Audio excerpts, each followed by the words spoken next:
मुंडे साहेब मला समोर येऊ द्या ना तुम्ही व्यवस्थित आहेस तू माझे खांदा घे हा अरे भेटली तुला कशाला डाकरी करतो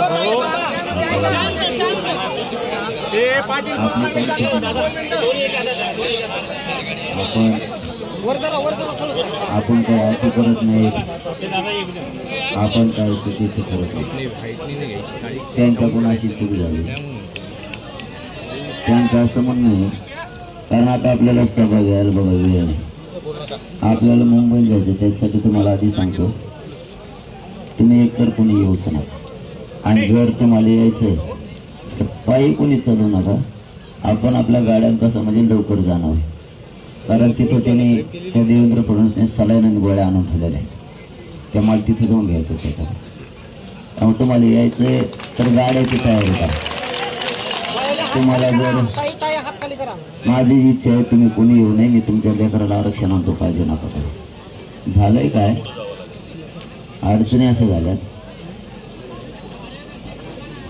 अडचणी असं होऊन बसल्यात आपण म्हणलो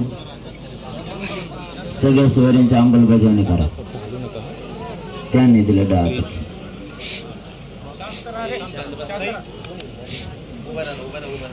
त्यांनी दिलं 10%. आपण मागितलं ओबीसीतून त्यांनी दिलं देण्यात का हरकत नाही ओबीसीतून आपल्या सगळ्या सोयरीची अंमलबजावणी ते करायचं ते केलं नाही तुम्ही उभारायचं नाही गप ना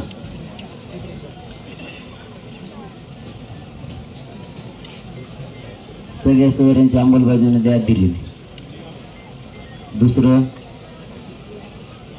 मग मी त्यांना शिव्या दिल्या असं त्यांचं म्हणणं आहे आता त्या उपोषणात झालं का असं मी मान्य पण करतो तुम्ही जर सगळ्या सोयरीची अंमलबजावणी दिली असती ना तुम्हाला शिव्या दिल्या असत्या का आणि शिव्या दिल्या मग उपकार केला का तुम्ही तुमच्या बापाला आमच्या बापाने गाठीवर बसेल तरी तुम्ही देत नाही तिसरी गोष्ट महिलावर आपल्या गोळ्या लागल्या त्या टायमाला ते देवेंद्र फडणवीस म्हणला मायाच पोलिसाला आणलं म्हणे बायाला नाही लागलं असते कुठं पायदास असते का बाम असे नाही बघ आमच्या गावातले बाम निवडून बघ कसे ते नितीन गडकरी बघ कसा आहे ते उद्धव ठाकरे राज ठाकरे बघ बामण कसे ते गिरीश महाजन बापट ते बामण कसा आहे बघ तो कोणता असला बामने कावा करून तेव्हा म्हणतो 10% आरक्षण दिलंय ते पूर्ण घेत नाही धर्माला भाषणाला वेळ नाही बरं का तुम्हाला आता फक्त एवढी बार सांगायला लागलो कारण भाषणासाठी दौरा नाही येऊ आपल्याला पटापट पुढे जायचंय त्याच्यात किती दमी मला बघायचं जाऊन तुम्ही कोणी येऊ नका आता बांगडी बसून सगळे मागायसारखं आणि जर मला पोलिसांनी या जाऊन दिलं नाही कुठं मध्ये असले फक्त त्यांचं बॅरिकेड उचलून शांतते बाजूला ठेवा पोलिसला करा नाही मी पुढे येऊ आपण आती करायचं नाही आता आपलं जवळ आलं त्याने आती केलंय बघा काय केलं ते सांगतो 3 मुद्दे सांगितले ध्यानात ठेवले ठेवतो मी आता चौथा सांगतो यांना जपान म्हणून यांनी कोर्टात सांगितलं कोर्टात ह्या देवेंद्र फडणवीसने सदावरच्या पुढे घातला पहिल्यांदा तेच घातला होता 13% आरक्षण रद्द करायला काल त्यांनी काय केलं काल म्हणजे पाठीमागच्या आठवड्यात सदावर त्यांनी याचिका दाखल केली आणि देवेंद्र फडणवीसने त्या सरकारी वकिलाला पाठवलं तिथं आता खाजगी एखाद्या माणसाने जर याचिका दाखल केली त्याच्यात हस्तक्षेप नाही करता येत सरकारला सेपरेट करावं लागते तरी त्यांच्या आडून गेला आणि काय सांगितलं याला उपचार घ्या म्हणा मला बरं मी सर त्या मान्य न्यायालयाचा मान ठेवला सगळ्या मराठा समाजाचा मान ठेवला बाबाही आले होते मी सगळ्या देवदेवतांनाही मानतो वारकरी संप्रदायाला मानतो त्यांच्या हातानेही पाणी पिलो आणि सलाईन पण लावली न्यायालयाचा मान ठेवून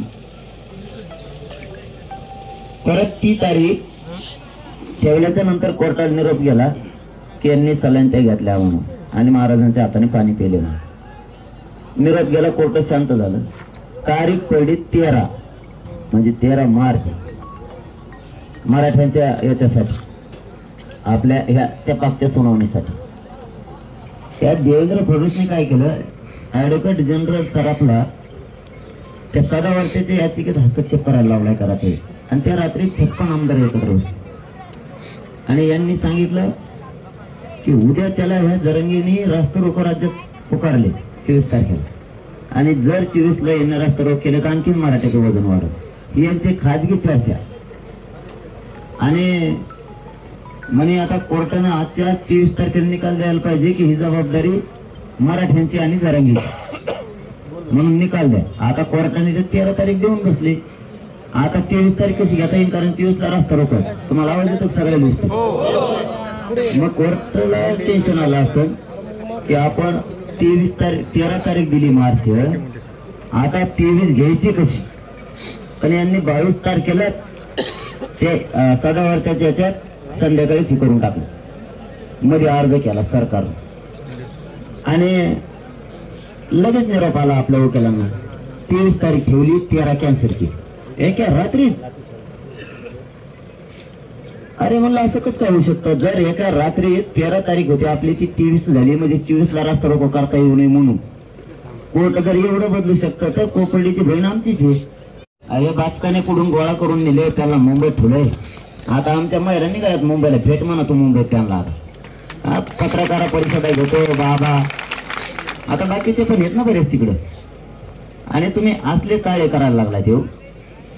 मग 13ला काय झालं, 23ला निकाल दिला कोर्टानं की ही जबाबदारी तुमची आणि मराठा समाजाची. बरं ठीक आहे, आम्ही जबाबदारी स्वीकारली. आम्ही सांगितलं कोर्टाला शांततेत 24 तारखेला आंदोलन होणार आहे. मग 24 तारखेला शांततेत आंदोलन काल झाले. मराठा समाजात सांगितलं 25चे करू नका, तिथून पुढे धरणे आंदोलन करा. हे डाव मोठाले टाकायला लागला. आता हे देवेंद्र फडणवीस फक्त पुढे आहे ना, हे शिंदेचा आणि हे दुसरा ते अजित पवार, हे दोघं त्याला साथ द्यायला. हे फक्त दिसायला आपल्याला येण्यासारखं करते. मी मग जे उदाहरणं दिलेत ना त्या पक्षाचं आहे म्हणून नाही दिले, महा कसं करायला लागले ते म्हणून उदाहरणं दिलेलेच नाही. कोणत्या एखाद्या भाजपाच्या नेत्यांनी माकडाने बोलू नये मराठ्याच्या मंत्र्या फांद्र्याने. मी फक्त उदाहरणं दिली होती मोगाचे की यांनी मोठमोठे नेते असून कसे जिरे सांगून फोडले, तशी परिस्थिती मराठ्यात फूट पाडण्यासाठी ते करायला लागला मस्त आता. म्हणून मी त्याला सांगितलेले की चल मीच येतो तिथं, तुला काय गोळ्या घालायचं ना काय करायचं नसतं, तू समोर समोर येतो. तू खास बामणाचा असला तर समोर, मी खास मराठ्याचा म्हणून समोर येतो. दोघांपैकी एकदम तुम्ही जाऊ. पोलिसाचा घेऊ नको, मी इतका घाय होतो रे काय बुक्के तो दात पाडितो का नाही बघ. तू समोर ये, मी समोर येतो. पोलिसाचा वापर करून बाकीच्या कुठाने मला शिकवू नको. आणि 23ला निर्णय आल्यावर मराठ्यांनी शांततेत रास्ता रोको केला. आता काय झालं सांगतो. काल शांततेत रास्ता रोको झाले, राज्यभरात आपल्या पोरावर गुन्हे दाखल केले. शांततेत करून सुद्धा पीआय सांगतो एसपीचा आहे, आणि काही एसपीचं म्हणणं डायरेक्ट गृह मंत्रालयात स्वप्न होतं. आणि हे सांगतो तुम्हाला, हे गुन्हे दाखल केले त्यांनी काल. हे प्रकार एक झाला. दुसरा प्रकार सांगतो, यांनी दिलं 10%. यांचं स्वप्न होतं पहिलं 13% आरक्षण दिलं का, त्या टायमाला पुऱ्या राज्यात जल्लोष झालता. आणि आता 10% आपण आरक्षण दिलं, राज्यात जल्लोष आहे ना. ह्या पोरांनी काय केलंय म्हणजे म्हणे तुम्ही काय कावर का, मी एवढीच बार सांगणार आता. त्यामुळे लागलं तोंड चिटकायला. त्यांनी असं सांगितलं की हे पोरग इतकं निष्ठावाने, जर आता भाजपची सत्ता आणायची असली, मी इतके लोक गोळा केले बाकीच्या पक्षातले, सत्ता येणार नाही. याला जो काटा आहे मराठ्यांच्या भाजपच्या मधला, याला कायचा काटा काढा. मग यांनी काय आयडी केली, थांबव, यांनी काय आयडी केली, यानं सांगितलं 10% जे आरक्षण दिलं याला हा म्हणायला लावा मला. म्हणजे त्यांना जो आनंद पाहिजे ते व्यक्त नाही करता आला, त्यांनीच केला. आणि ते हुशारीत राजकारण त्यांच्या लक्षात आलं, मराठा पुरा एका बाजूला गेला. मग काय करायचं, करायला बदनाम करा, याचं काही उकरून काढा, काही नसलं तरी काढा. तुम्हाला बदनाम कसं काय करतात, माझ्यावर किंवा तुमच्यावर, भांबरीतल्या एखाद्या माणसावर जर एखादी तक्रार असली तरच बदनाम होईल ना. तेव्हा तक्रार नसल्यावर बदनाम कसं काय होईल. जर एखाद्यावर काही तक्रारी दिलेल्या असल्या तर तो अपराधी, नाही तर मग त्या अपराधी कसं काय होईल. मग यांचं